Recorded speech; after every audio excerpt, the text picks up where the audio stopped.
សួស្តីបងប្អូនទាំងអស់គ្នាថ្ងៃនេះគឺយើងមករៀនអំពី stream ដែលជា feature មួយនៅក្នុង Redis កាលពីវីដេអូមុនយើងបានរៀនអំពី public subscribe វាស្រដៀងគ្នាទៅនឹង stream ដែរគ្រាន់តែថាវាមានដែនកំណត់របស់វាអញ្ចឹងនៅក្នុងវីដេអូនេះគឺយើងមកសិក្សាអំពី stream ថាតើវាមានភាពខុសគ្នារវាង pub sub យ៉ាងម៉េចអញ្ចឹងយើងអាចតាមដានវីដេអូនេះទាំងអស់គ្នាបាន Redis stream មានលក្ខណៈកម្រិតខ្ពស់ជាង Redis PubSub ដោយ stream មានលក្ខណៈពិសេសដូចជាទី1គឺតកតនឹង persistent រក្សាសាររហូតទាល់តែ consumer ទទួលបានហើយ acknowledge ឬក៏សម្រេចថាលុបវាចេញអញ្ចឹងទី1គឺតកតនឹង persistent នៅពេលដែលយើងធ្វើការ stream data ចេញពី user ទៅលុះត្រាតែ consumer បានទទួល data ហ្នឹងឬក៏សម្រេចចិត្តថាលុប data នឹងចេញទើប data នឹងបាត់បង់វាខុសពី PubSub 2 consumer group ដោយធានាថាសារឬក៏ទិន្នន័យរបស់យើងត្រូវបានចែកចាយទៅកាន់ចំណោម consumer entry ចំពោះចំណុចទី3គឺតកតនឹង message acknowledgement បញ្ជាក់ថា message កំពុងដំណើរការហើយដកវាចេញពីបញ្ជីរងចាំ pending list ចំណុចទី4គឺតកតនឹង stream key វាគឺជាឈ្មោះរបស់ Redis stream អញ្ចឹងរវាង user ហើយនិង consumer ប្រើប្រាស់ stream key តែមួយចំណុចទី5គឺតកតនឹង scalability យើងអាចបន្ថែម consumer ច្រើនទៅឲ្យគ្រប់ដើម្បីដំណើរការសារក្នុងទម្រង់ parallel អូខេហើយនេះគឺជា flow ឬក៏ diagram របស់ Redis stream អញ្ចឹងអ្វីដែលត្រូវការនោះគឺតកតនឹង producer ហើយនិង consumer អញ្ចឹងនៅពេលដែល producer produce data ទៅ1 2 3 4អញ្ចឹងទៅហើយ consume វានឹងធ្វើការ consume data ហ្នឹងឯងអូខេឥឡូវខ្ញុំនឹងធ្វើការ demo បង្ហាញអំពីវិធីសាស្ត្រដែលយើងអាចធ្វើការសរសេរ Java ហើយនឹង Spring Boot ដើម្បីធ្វើការដំណើរការនៅ Redis stream អូខេចំពោះវីដេអូនេះគឺខ្ញុំអត់ធ្វើការសរសេរ1 2 3 4អីទេគឺខ្ញុំធ្វើការបើកបច្ចេកដែលមានស្រាប់ហើយធ្វើការបង្ហាញតែម្ដងអញ្ចឹងខ្ញុំមាន module មួយមានឈ្មោះថា Redis stream អូខេយើងមកមើល pom.html មុនចំពោះ Redis stream វា copy Redis ដែលយើងរៀនពីមុនមកតទៅនឹង data structure ក៏ដូចជា PubSub ដោយយើងប្រើនៅ Spring Boot Starter Data Redis ជំនួសឲ្យ JD វិញអូខេតមកទៀតយើងមានជា package consume និង producer អញ្ចឹងកន្លែងនេះយើងអាចចូលមកមើល producer មុនអូខេនេះ order event producer អូខេខ្ញុំតេស្តទេអញ្ចឹងយើងមាន simple stream producer ខ្លះមួយទៅអញ្ចឹងយើងអាច define តទៅនឹង key stream key ហើយចំពោះមួយ line នេះវិញគឺយើងធ្វើការ inject នៅ Redis template យកមកប្រើដោយ Redis template ហ្នឹងគឺយើងបាន add នៅ dependency មួយមានឈ្មោះថា Spring Boot Starter Data Redis នេះឯងអញ្ចឹងយើងអាច inject Redis template នេះយកមកប្រើហើយនៅខាងក្រោមនេះគឺយើងមាន method មួយមានឈ្មោះថា produce message អញ្ចឹងកន្លែងនេះគឺខ្ញុំគ្រាន់តែដាក់លក្ខណៈ simple ទេមានន័យថាយើងអត់មាន dynamic config តទៅនឹង key ឬក៏អីទេគឺយើងគ្រាន់តែបោះ message ចូលហើយយើងធ្វើការ produce ចេញតែម្ដងអញ្ចឹងនៅក្នុង method produce message នេះគឺយើងគ្រាន់តែ declare តទៅនឹង map មួយមកដែលមាន key ហើយនឹង value របស់វាអញ្ចឹងយើងមាន message ហើយនឹង timestamp អូខេ Redis template .ops operation for stream .add smart key របស់យើងបានធ្វើការប្រកាសនៅខាងលើនេះគឺមានឈ្មោះថា my stream ហើយ record គឺទិន្នន័យរបស់យើងដែលយើងចង់ធ្វើការប្រយុទ្ធទៅអូខេយើងដាក់ log មួយធម្មតាទៅបន្តមកទៀតកន្លែងនេះគឺ optional មានន័យថាយើងត្រូវការរក្សាទុក stream data របស់យើងប្រហែល record ចុងក្រោយអូខេ auto stream keep only the latest HACCP message អញ្ចឹង dương đặt có bán ở đặt có bàn mà tay đôi nhau bị chạy chẳng dương anh đặt về tới hay dương trong tục để xa tục của mẹ record trong cười nhớ nè ok complete add annotation speed phong đầm bay ao class mùi nắng ai đầm nào ca inject nơi để đi thêm phần bànបន្តមកទៀតយើងមានជា consumer មួយដែល consumer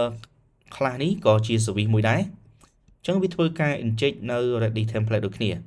ហើយវាមានតើតើ stream key group name consumer name អញ្ចឹងយើងធ្វើការប្រកាសជាលក្ខណៈ static code ទាំងអស់ហើយ pop construct នេះយើងគ្រាន់តែ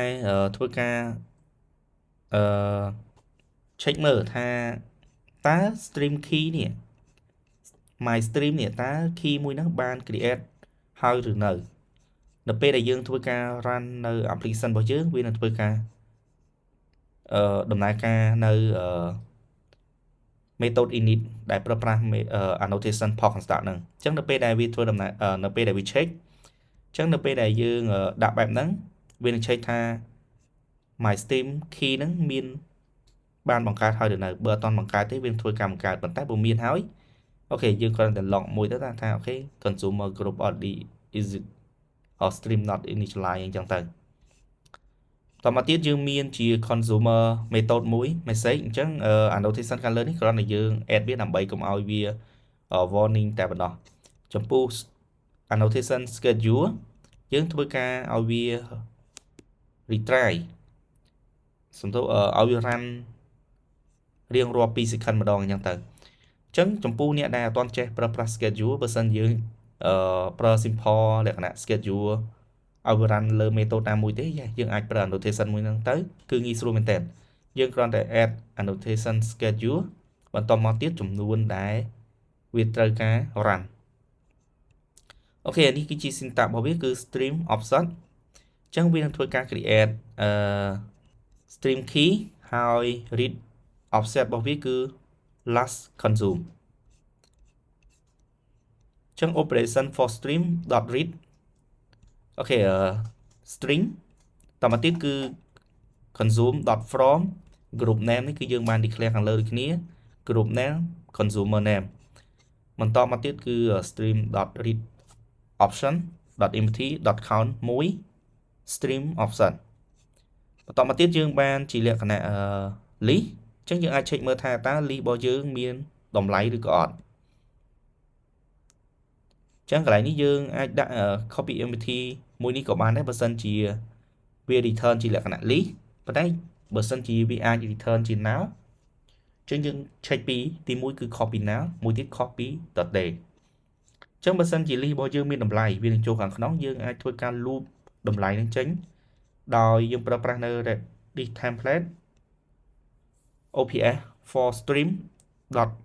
.acknowledge stream key group name record get id អញ្ចឹងវានឹងធ្វើការ print តម្លៃបានហើយកន្លែងហ្នឹងហើយកន្លែងនេះគឺគ្រាន់តែបញ្ជាក់ថាអូខេវាបាន acknowledge តែប៉ុណ្ណោះអូខេដូចមេរៀនយើងនិយាយមុនហ្នឹងអញ្ចឹងចំណុចពិសេសរបស់វា copy PubSub ដោយសារតែវាមាន acknowledge អញ្ចឹងមានន័យថាលុះត្រាតែ consumer ជាអ្នកប្រាប់ថាទិន្នន័យមួយហ្នឹងបានទទួលហើយឬក៏លុបចោលទើបវាបាត់ចេញពី stream វា copy PubSub ដែល PubSub បើសិនជា subscribe អត់ទទួលបានទេឬក៏ subscribe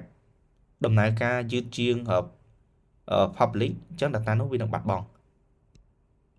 អូខេយើងបកមកកន្លែង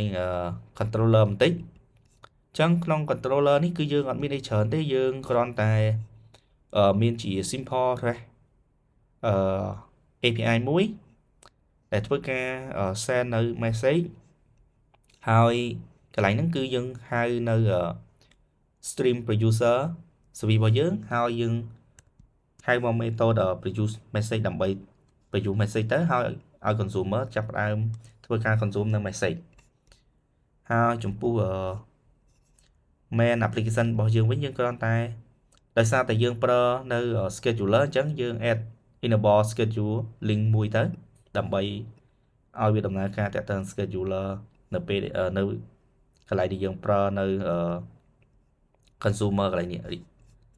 run every 2 second នេះអូខេត្រឡប់មក application.yml វិញអញ្ចឹងវាមានច្រើនទេចំពោះ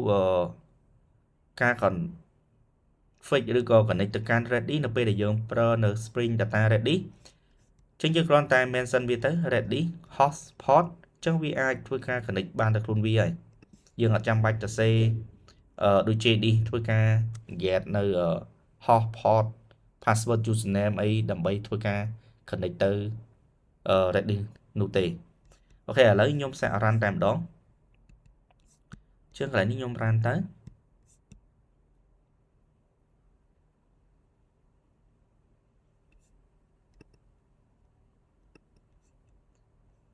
អូខេអញ្ចឹងឥឡូវយើង wait សិនចាំមើលនេះ consumer អញ្ចឹង consumer របស់យើងវានឹងធ្វើការ run នៅរៀងរាល់2 second ម្ដងអញ្ចឹងដោយសារតែវាអត់ទាន់មាន message ដែល preview ទៅអញ្ចឹងវាធ្វើឲ្យយើងដាក់លក្ខថា no new message to consume កន្លែងនេះយើងអាចចូលមក controller ហើយយើងចុច test មក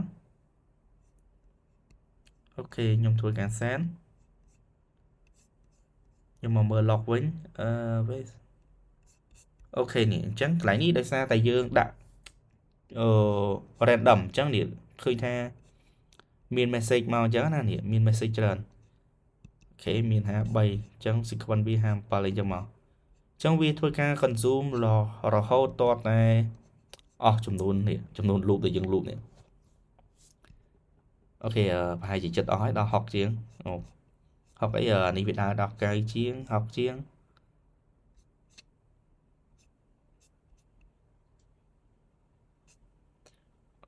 អូខេអញ្ចឹងវានឹង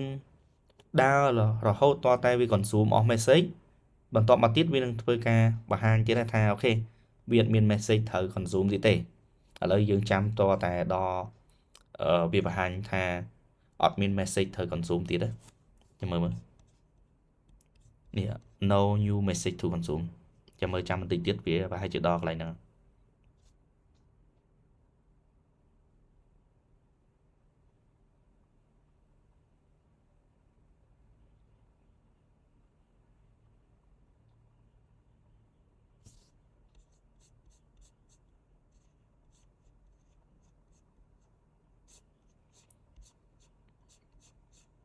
កើ2តែលឿនតែចឹងបើសិនជាយើងមាន100 request 100 stream អញ្ចឹងវាចំណាយពេលយើងយូរដែរដើម្បីធ្វើការ preview ទៅហើយ consume យើងធ្វើការ consume អញ្ចឹងបើយើងមើលនីតិ